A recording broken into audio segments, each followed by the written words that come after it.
Construction sites are often communities within themselves. On most construction sites, you will find a variety of activities with numerous pieces of equipment and tools being used. One of the most expensive pieces of equipment is the crane.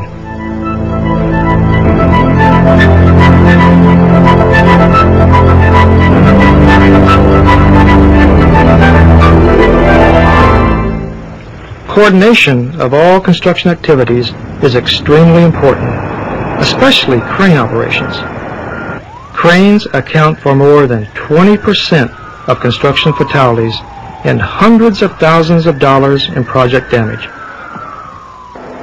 Over the past few decades, cranes have become extremely expensive and undergone many changes, due in part to new engineering design and job site requirements. Manufacturers have built stronger, yet lighter cranes in response to specific industry needs and advancements in technology. Speed, sophistication, capacity, and reach have been improved to the point that the crane is an indispensable workhorse for construction. Therefore, a more thorough understanding of cranes, their capabilities, and limitations is extremely important for everyone involved in construction today, especially site superintendents and senior management.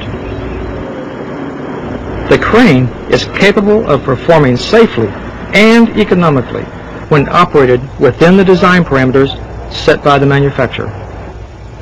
Adequate pre-planning and coordination not only improves the safety of the operation, it also reduces crane operating cost. Many accidents occur when, because of unexpected conditions or events, job site personnel modify operating procedures and make do with what they have. If site superintendents, with the support of their companies, concentrate on accident prevention efforts by planning lifts and assuring proper crane setup, accidents can be reduced. It is critical that the crane chosen is suitable to the task and is adequate for the conditions expected at the job site. Improper crane setup is responsible for approximately 50% of construction crane accidents. Too often, management is unaware of its responsibilities and the decisions necessary or special provisions required before a crane is moved on site. Thorough pre-planning before the job starts and continual monitoring of operations through completion of the project is critical in crane safety programs. A construction site or project superintendent is the person responsible for all activities on the job, which include ensuring that the planning and the execution of crane operations are done safely. Cranes are involved in more serious accidents than any other piece of heavy construction equipment.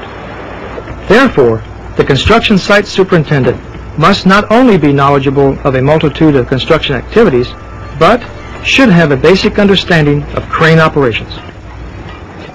How can hazards associated with crane operations be greatly reduced? First and foremost is to have an experienced and knowledgeable site supervisor overseeing all operations. Site superintendents need to have a basic knowledge of crane selection and setup. Do you have the right crane for the job? Are there electrical or other overhead hazards? Is the crane set up on solid foundation? When required, are outriggers extended according to manufacturer's specifications? Are there sufficient clearances for access to the job site and to complete the lift? Are pinch points guarded? Is there too much congestion around the crane operations?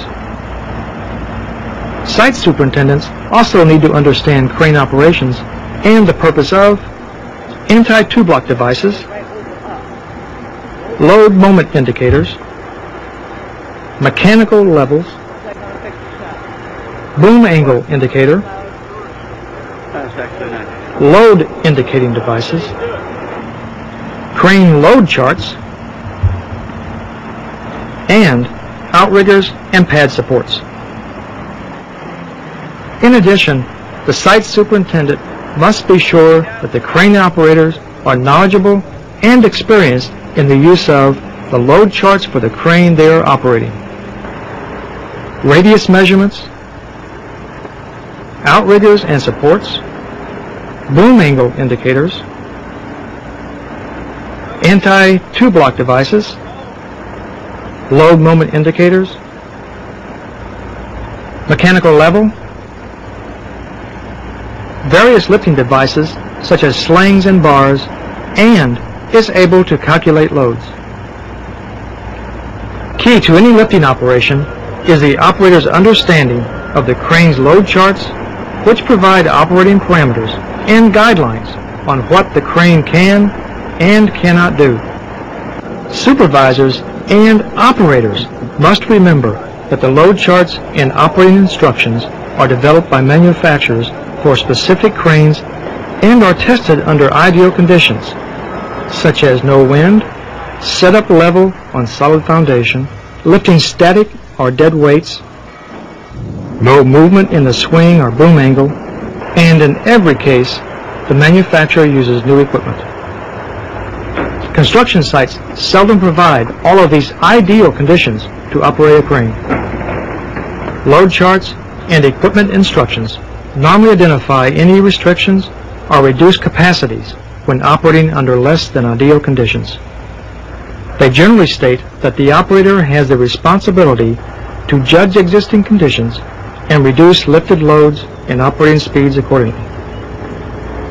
Crane-related accidents can be reduced if crane operators are experienced and qualified to operate the equipment assigned to them, and site superintendents understand basic crane operations and are knowledgeable of their capacities and limitations.